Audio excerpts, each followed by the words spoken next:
Hannah's father, Josh Fundenberg, chewed on a piece of cow's tongue and rye bread as he thought about the old days. Ternosian wasn't the same anymore. Shootings occurred in broad daylight. Stabbings happened in the presence of women and children. The simple fact was, the street dealers were being largely ignored by the police. Ternosian was imploding, he told himself. Not that he had to worry about the streets anymore. He'd done his time. He just hated to see Ternosian going down the drain. Another situation that bothered him altogether was his daughter, Hannah. He asked himself, how can someone who is a legend with the women, who has owned 6 upscale brothels and led dozens of men through decades of success, not be able to maintain a decent relationship with his own daughter? You know women better than they know themselves.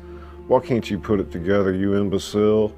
That women had always acquiesced to his needs coincided with the voice of reason now upsetting him. Not Hannah, though. She was stubborn, just like him. She was a city girl, raised around prostitutes and street dealers, coffee shops and pubs. She didn't mess with baby dolls growing up. Raw flesh, moans, and cries of pain or ecstasy were instead her playmates. What's done is done, he told himself. All you can do is try to change the future. Somehow, he'd make it up to her. It was a tough time back then. Rutger recalled how he'd been catapulted into his youth, fatherless, with a mother who had slowly turned into a junkie prostitute. And then it happened. On one cold February night, she was severely beaten after performing a service on a not-so-gentlemanly caller, and subsequently died from the attack. Left an orphan, Rutger's prospects were inauspicious to say the least.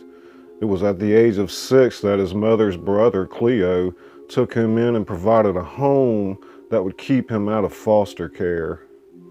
Cleo Finesse was a drunken bastard who, up until Rutger showed up on his doorstep, had nothing to do with the Finesse family. Great reservation, Cleo Finesse took the young lad into his home. He didn't have time for a brat running around the flat causing problems. Rutger now understood. If it hadn't been for the monthly check Cleo received, his uncle would have put him out on the streets lickety-split. You're gonna do all the bloody cleaning, the old bastard had told him on that first day. Mostly, Rutger witnessed a washed-up man whose only ambition was finding his next drink. All through his childhood, Rutger had been the primary target of Cleo's violent outbursts. Sometimes his uncle thrashed the youngster just for the fun of it. Rutger grew accustomed to the pain, and well, you can imagine, by the time he hit puberty, he was tougher than a $2 steak. With no real guardianship, the young blonde boy was forced to fend for himself. 5 years later, at the tender age of 12, his illustrious career as a gangster began. First, he started with small jobs, like running cannabis and hashish between coffee shops. Then on to bigger tasks, like transportation of huge quantities of stock from city to city. At 16, he was a seasoned pro, running stolen cars and smuggling hundreds of kilos of drugs in hidden compartments of vehicles in and out of foreign countries. He looked older than his years, toughened by his uncle. Rarely was he questioned at borders. He was good. Sometimes he paid off the border guards with thick packets of money, and he always left them with a wink. Rutger had also become one hell of a strong arm, a hired gun for the various bosses around Zeeland that needed muscle. It was during this time, he knew now, that Constantine Vanderpoel had been keeping an eye on him. The Sicilian mob boss waited until Rutger's 18th birthday to approach him and offer him a position in the family. He was thrilled, and so it was. Now, at 27, Rutger von S. had been a loyal member of the Sicilian's family for 10 years. Crow's feet lined his still gray eyes, marring his otherwise youthful appearance. Usually a half-jackal sneer accompanied his face. He was not a man to be taken lightly. And the nasty, mildew-laden, piss-stained, needle-infested bathroom of the junk house on Tollenstraat, Rutger pressed out the last of his rancid shit. He momentarily caught his reflection in the stainless steel toilet paper dispenser on the wall. He was a mere shadow of his former self. Melancholically, he thought, what the fuck has happened to you? The platinum gangster stumbled into the hall and tiptoed through a farrago of debris, rotten food cartons, broken glass, empty Heineken bottles, panties, men's briefs, shirts, and used condoms dripping with semen, until he finally made his way back to the other junkies who sat around in gelatinous states, some lying on the floor, others propped up against the wall on their backs. Everyone was fucked up. Candles burned here and there. A dense smoke wafted in the air. In his bloodstream, Rutger Finesse had a gram of cocaine laced with heroin. It would be a long, electric night, he thought, getting ready to leave this god-forsaken borough. As he headed back into town, Rutger made sure that no one followed him. He took the shortcut known as Royersgang, a neglected alleyway that had once catered to restaurants, cafes, and boutiques. It was now long abandoned and boarded up, the facades crumbling, a place where the homeless lived at night. The cobblestone street was in need of repair. It was besieged by an assortment of garbage. It was also pitch black, the old lamppost along the way having gone kaput. About halfway down the old passage, Rutger's big drip of the evening struck his sternum, stopping him dead in his tracks. For fuck's sake, he said, losing his breath. For a second he stammered, grabbed onto a loose board hanging off a window, losing control, staggering, lingering in the air, sliding down the brick wall, falling toward the earth. Minutes later, spread eagle on the ground, his legs forming a V. A sharp pain, a jolt of electricity, numb now, knowing the feeling. What came next? 100 orgasms, his lips quivering, his legs shaking. For the first time in days, his thoughts were clear, like crystal. No, like a coruscated diamond. Like the knowledge that it was all about to end. The following day, Rutger Finesse awoke to the mother of all headaches. He smacked his lips a few times and felt the crusty, congealed strands of drool crackling around his mouth. Jesus Christus, where the fuck am I? He tried to remember his last waking moment, only to realize that he had no idea. Like he'd been hit over the head and was suffering from a bout of amnesia. Leaving the hard dope shop on Tollenstraat. Yes, it was coming back to him, heading through the park behind Dijkstraat, fucked up on the drugs, then into the Royersgang, passing out from there. Rutger attempted to roll over in order to find a better position. He thought that perhaps he might sleep for a while longer, allow his body to purge the toxins that he had consumed. But when he tried, he was blocked by a body, warm flesh and all. The platinum gangster took a deep breath and caught the stale scent of sex. What the fuck? As he made an attempt to untangle himself from the sheets, Rutger heard a familiar voice say, "Rutger, that you?" "Sophie?" "Yeah, it's me, darling." "How the fuck? You don't remember, do you?" she said, her golden hair glowing in the morning amber light. Bits and pieces, that's about it." Sophie Strange sat up and pressed the sheets around her décolleté.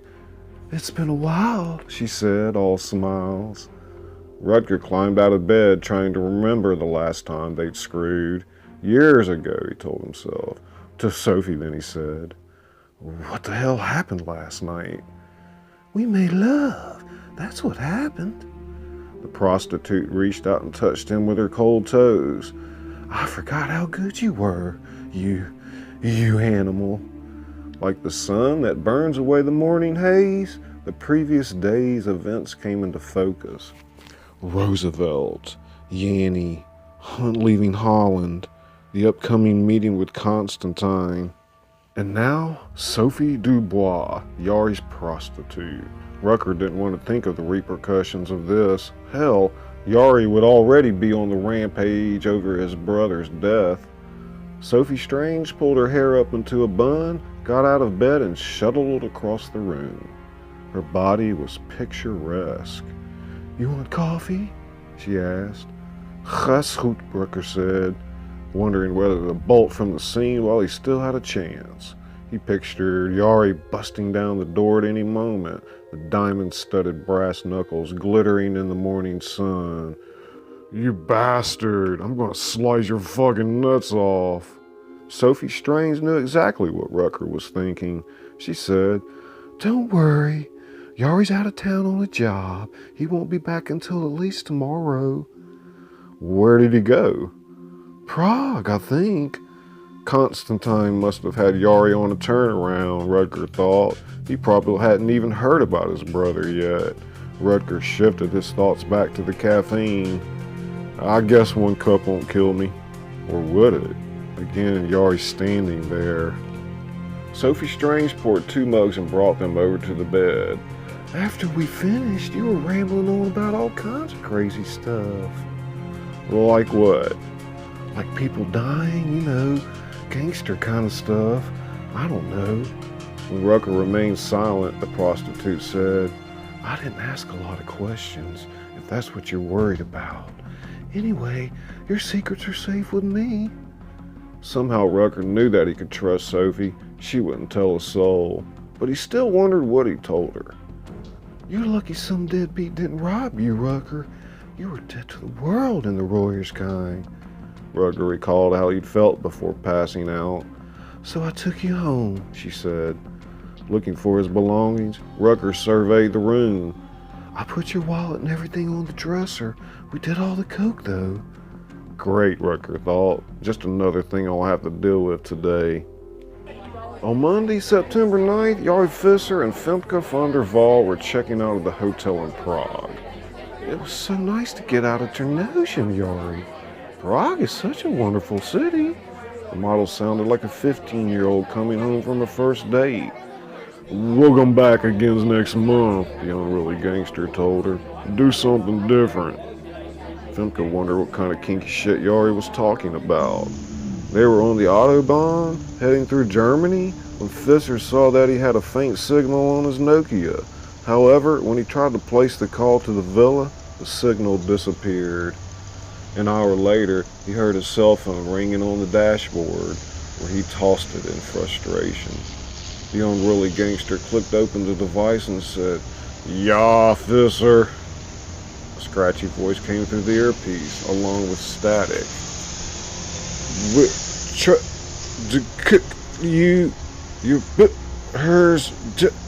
What the fuck? Motherfucking connection's no good. Speak up, fuck yeah.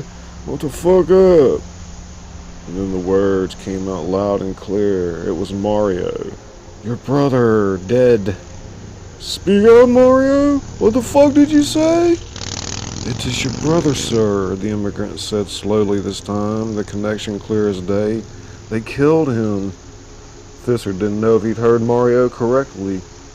"Who dead? What the fuck you say? You say my fucking brother?" "Yes, sir." Not even considering that what he held in his hand to be the only link to the family, Fisher crushed the Nokia into pieces by slamming it into the top of the steering wheel. "What is it, Yari?" "Not another word," Visser stated flatly. "Not one fucking peep." Van der Waal became nervous. "Yari, please, tell me, what is it?" Visser backhanded the model across the mouth a bit too hard. He said, "I told you to shut the fuck up. Now look at what you made me do." Femke van der Waal couldn't believe what had just happened to her. She dove across the console and swung her arms like a windmill in a hurricane. In a matter of seconds, the blows died down to where it looked like she was untangling herself from the spider web. "You dickhead!" Fisher held the model off with ease. Now shut the fuck up, you gun. I got a brother laying in the fucking morgue. Femke van der Waal sat back and started crying. For several minutes she remained quiet. When she looked over at Yari and saw a tear forming in his eye, the distressed model said, I'm sorry about your brother. It's not my fault, though. You didn't have to hit me like that. Fisher turned to Femke, rubbed her on the neck, and said, it was just a little love tap, for crying out loud. The model just glared at him. When they arrived back in Ternosian, Fisher dropped Femke off at the edge of the Centrum. As she got out of the vehicle, he said, I'll call you later. Be careful, she said, etching a half smile on her face as Yari gunned the engine and drove off like a madman to the villa in Sosfund Trek. Fast. The unusual 20-minute jaunt taking about 10 minutes. Luckily, no cops had seen him speeding. The posse greeted him warmly, offering condolences and words of wisdom, things like, we'll get the bastards, they're dead meat, it won't take long, Constantine will know what to do. Where's Constantine anyway? Fisher demanded to know. Hugo, the boss's number guy, was a nervous wreck. He adjusted the patch over his right eye and with nervousness in his voice said, we're expecting him any minute. Fisher paced around the room and looked to the men for answers. My next question is, what the hell happened to my brother? Edwin the Groat came forward. As of now, nobody knows a thing, Yar, except they fucking shot Andy at the coffee shop.